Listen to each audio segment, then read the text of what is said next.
ಇವತ್ತು ನಾನು ಒಂದು ವಿಶೇಷವಾದಂತಹ ವಿಷಯದ ಬಗ್ಗೆ ಮಾತಾಡ್ತಾ ಇದ್ದೀನಿ.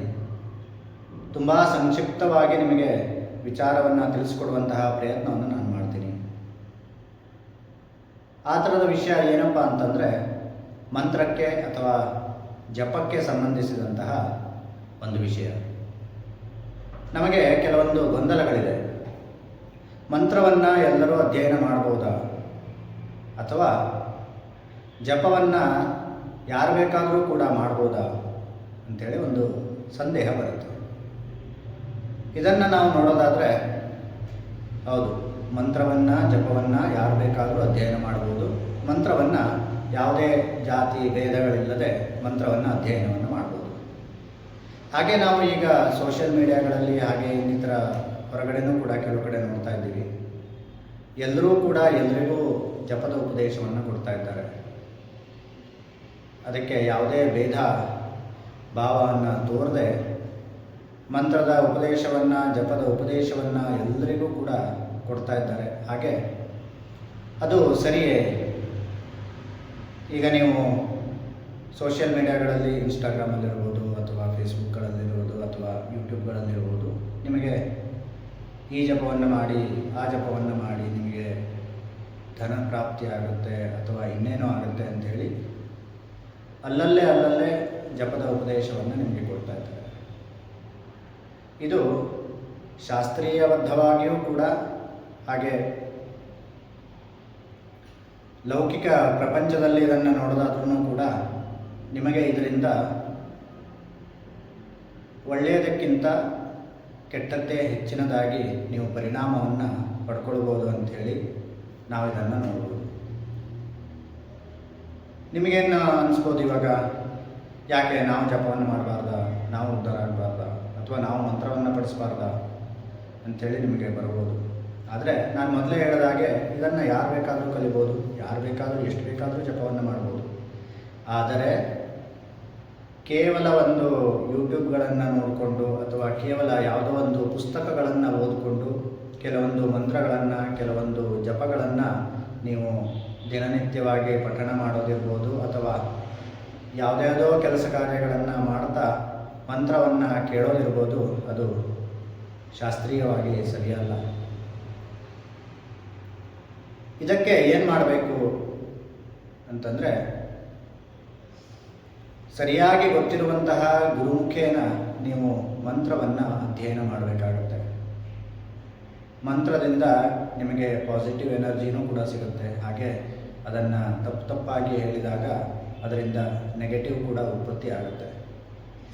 ಈಗ ಮೊದಲನೇದಾಗಿ ನಾವು ಮಂತ್ರವನ್ನು ತೆಗೆದುಕೊಳ್ಳೋಣ. ಮಂತ್ರಕ್ಕೆ ತನ್ನದೇ ಆದಂತಹ ಒಂದು ದಾಟಿ ಇದೆ, ಅಂದರೆ ಸ್ವರಯುಕ್ತವಾಗಿದೆ. ಹ್ರಸ್ವ, ದೀರ್ಘ, ಹಾಗೆ ಆ ಒಂದು ಸರಿಯಾದಂತಹ ಒಂದು ಸ್ವರದಿಂದ ಮಂತ್ರವನ್ನು ಪಠಣ ಮಾಡಬೇಕಾಗುತ್ತೆ. ನೀವು ಪುಸ್ತಕದಲ್ಲಿ ನೋಡಿದರೆ ಗೊತ್ತಾಗುತ್ತೆ ನಿಮಗೆ. ಹ್ರಸ್ವ, ದೀರ್ಘ, ಹಾಗೆ ಪ್ರತಿಯೊಂದು ಅಕ್ಷರದ ಕೆಳಗಡೆನೂ ಕೂಡ ಒಂದು ಗೆರೆ ಇರುತ್ತೆ, ಮೇಲ್ಗಡೆನೂ ಕೂಡ ಒಂದು ಅಡ್ಡಗೆರೆ ಇರುತ್ತೆ. ಅದಕ್ಕೋಸ್ಕರವಾಗಿ ಅದನ್ನು ಯಾವ ರೀತಿಯಾಗಿ ನಾವು ಉಚ್ಚಾರ ಮಾಡಬೇಕು ಅನ್ನೋದು ಕೂಡ ವಿಶೇಷವಾಗಿರುತ್ತೆ. ಯಾಕೆ ಅಂತ ಕೇಳಿದರೆ, ಇದು ನಮ್ಮ ಮನಸ್ಸಿನ ಮೇಲೆ ತುಂಬ ಪರಿಣಾಮವನ್ನು ಬೀರುತ್ತೆ. ಇವಾಗ ಒಂದು ಎಕ್ಸಾಂಪಲ್ ನಿಮ್ಗೆ ಕೊಡಬೇಕಂದ್ರೆ, ಓಂ ಗಣಾನಾನ್ತ್ವಾ ಗಣಪತಿಗಂ ಹವಾಮಹೇ ಕವಿಂ ಕವೀನಾಪಮಶ್ರವಸ್ತಮಂ ಹೇಳೋದಕ್ಕೂ ಕೂಡ ಓಂ ಗಣಾನಾನ್ತ್ವಾ ಗಣಪತಿಗಂ ಹವಾಮಹೇ ಕವಿಂ ಕವೀನಾಪಮಶ್ರವಸ್ತಮಂ ಜ್ಯೇಷ್ಠರಾಜಂ ಬ್ರಹ್ಮಣಾನ್ ಬ್ರಹ್ಮಣಸ್ಪತ ಆನಶೃಣ್ವನ್ನೋತಿಭಿಃ ಸೇದಸಾದನಂ ಅನ್ನೋದಕ್ಕೂ ಕೂಡ ತುಂಬ ವ್ಯತ್ಯಾಸವನ್ನು ನೀವು ನೋಡ್ಬೋದು. ಈಗ ನಾನು ಹೇಳಿದ ಒಂದು ಗಣಪತಿಯ ಮಂತ್ರದಲ್ಲಿ ನಿಮಗೆ ಇದು ಸ್ವರಯುಕ್ತವಾದಂತಹ ಮಂತ್ರ. ಇದನ್ನು ಸರಿಯಾಗಿ ನೀವು ಹೇಳಿದರೆ ಏನು ಪ್ರಯೋಜನ ಅಂತ ಕೇಳಿದರೆ, ಇದು ನೇರವಾಗಿ ನಿಮ್ಮ ನರದ ಮೇಲೆ ಹಾಗೆ ನಿಮ್ಮ ಮನಸ್ಸಿನ ಮೇಲೆ ಪರಿಣಾಮವನ್ನು ಬೀರುತ್ತೆ. ನೀವು ದೀರ್ಘಕಾಲದವರೆಗೆ ಈ ಮಂತ್ರದ ಉಚ್ಚಾರಣೆಯನ್ನು ಸರಿಯಾಗಿ ಮಾಡ್ತಾ ಇದ್ದರೆ ನಿಮ್ಮ ಮನಸ್ಸಿನ ಮೇಲೆ ಅತಿಯಾದಂತಹ ಪ್ರಭಾವ ಬೀರುತ್ತೆ.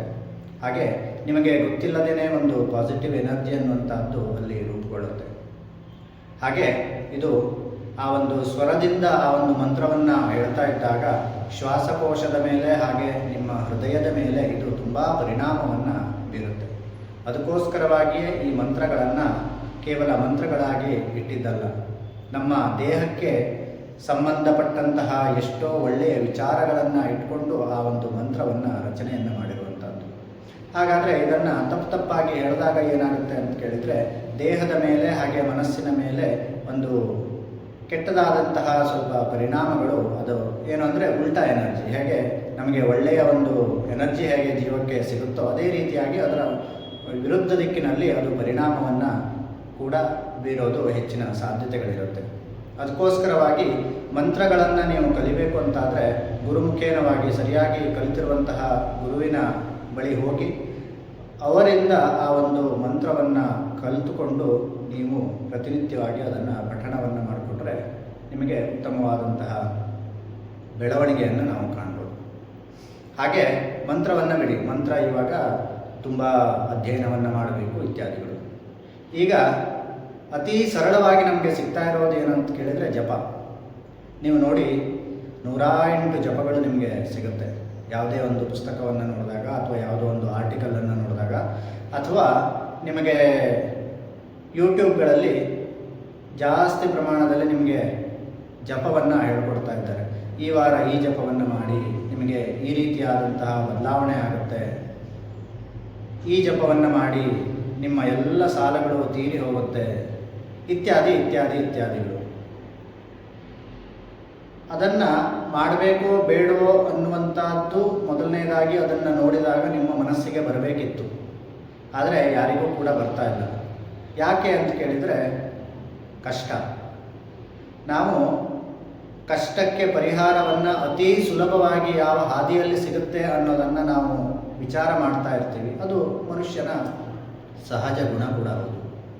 ಅದಕ್ಕೋಸ್ಕರವಾಗಿ ಯಾವುದೋ ಒಂದು ಜಪವನ್ನು ನೋಡಿದಾಗ ಅಥವಾ ಯಾವುದೋ ಒಂದು ಮಂತ್ರವನ್ನು ನೋಡಿದಾಗ ಇದನ್ನು ನಾವು ಮಾಡಿದರೆ ನಮ್ಮೆಲ್ಲ ಬಾಧೆಗಳು ನಿವಾರಣೆ ಆಗುತ್ತೆ, ನಮಗೂ ಒಂದು ಉತ್ತಮ ಜೀವನ ಸಿಗುತ್ತೆ ಅನ್ನೋದನ್ನು ನಾವು ತಿಳ್ಕೊಳ್ಬಿಡ್ತೀವಿ.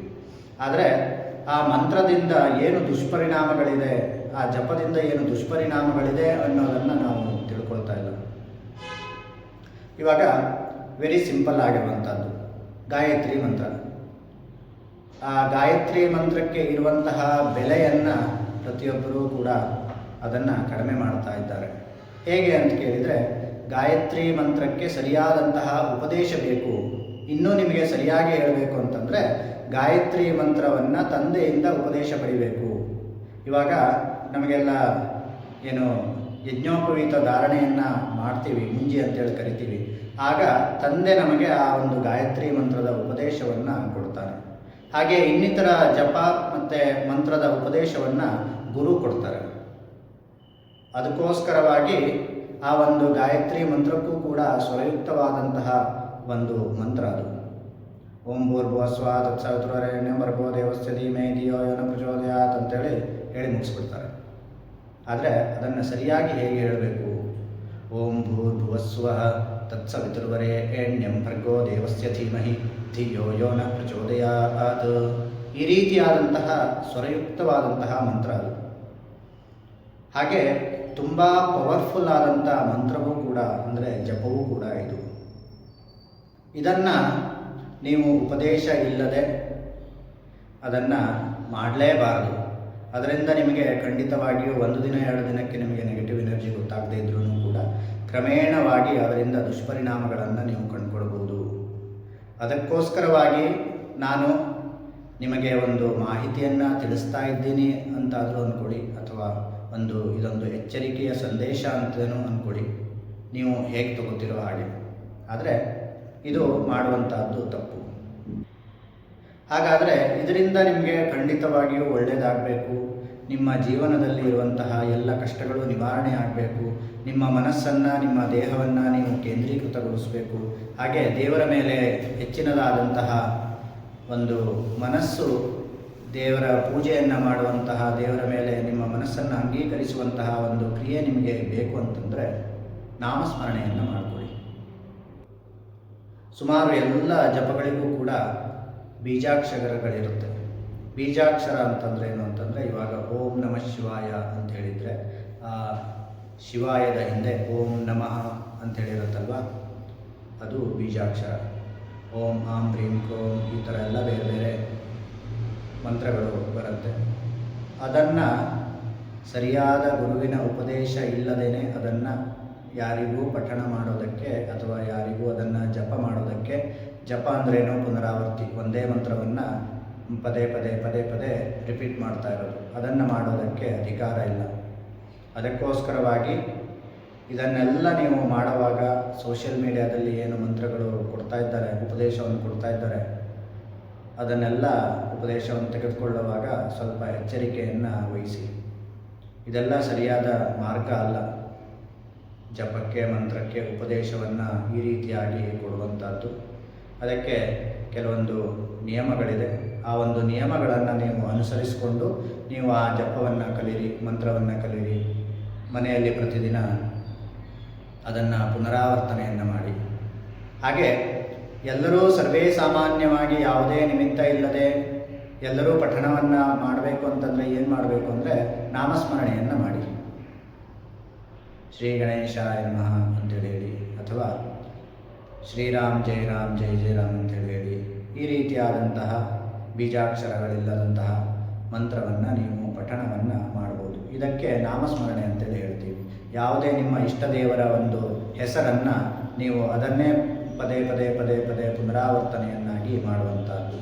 ಈಗ ರಾಧಾ ರಾಧಾ ರಾಧಾ ಅಂಥೇಳಿ, ಅಥವಾ ರಾಧಾಶ್ಯಾಮ್ ರಾಧಾಶ್ಯಾಮ್ ರಾಧಾಶ್ಯಾಮ್ ಅಂಥೇಳಿ ಈ ರೀತಿಯಾದಂತಹ ನೀವು ಜಪವನ್ನು ಮಾಡಿ. ಇದರಿಂದನೂ ಕೂಡ ನಿಮಗೆ ತುಂಬ ಪರಿಣಾಮಗಳು ಬೀರಲಿಕ್ಕಿದೆ. ನೀವು ಇದನ್ನು ಮಾಡಿ ಕಂಡುಕೊಂಡು ನಮಗೆ ಬೇಕಿದ್ದರೆ ಹೇಳ್ಬೋದು. ನೀವು ಯಾವ ಸಮಯದಲ್ಲಿ ಫ್ರೀಯಾಗಿರ್ತೀರ ಆ ಸಮಯದಲ್ಲೆಲ್ಲ ನಿಮ್ಮ ಭಗವಂತನ ನಾಮಸ್ಮರಣೆಯನ್ನು ಮಾಡ್ಕೋತಾ ಹೋಗಿ. ಇದರಿಂದ ತುಂಬ ಪರಿಣಾಮಗಳು ನಿಮಗೆ ಕಾಣಲಿಕ್ಕಿದ್ದೀರ. ಬಾಂಧವರೇ, ಇದೇ ನನ್ನ ಉದ್ದೇಶ ಆಗಿತ್ತು. ಈ ವಿಷಯವನ್ನು ನಿಮಗೆಲ್ಲ ತಿಳಿಸಬೇಕು ಅನ್ನೋದು ನನ್ನ ಉದ್ದೇಶ ಆಗಿತ್ತು. ಅದಕ್ಕೋಸ್ಕರವಾಗಿ ಸಂಕ್ಷಿಪ್ತವಾಗಿ ನಾನು ನಿಮಗೆ ಇದರ ಬಗ್ಗೆ, ಮಂತ್ರ ಹಾಗೆ ಜಪದ ಬಗ್ಗೆ ನಾನು ತಿಳಿಸ್ಕೊಡ್ತಾ ಇದ್ದೀನಿ. ನಿಮಗೆ ಈ ವಿಡಿಯೋ ಇಷ್ಟ ಆಗಿದೆ ಅನ್ಕೋತೀನಿ. ಈ ವಿಡಿಯೋವನ್ನು ಹೆಚ್ಚಿನ ಜನರಿಗೆ ತಲುಪಿಸಿ, ಅವರು ಮಾಡ್ತಾ ಇರುವಂತಹ ತಪ್ಪುಗಳಿಗೆ ನಿಮ್ಮಿಂದ ಉತ್ತರ ಸಿಗಲಿ ಅಂತೇಳಿ ಹೇಳ್ತಾ ಈ ವಿಡಿಯೋವನ್ನು ಮುಗಿಸ್ತಾ ಇದ್ದೀನಿ. ಎಲ್ರಿಗೂ ಒಳ್ಳೆಯದಾಗಲಿ. ಸರ್ವೇ ಜನಾಃ ಸುಖಿನೋ ಭವಂತು. ನಮಸ್ಕಾರ.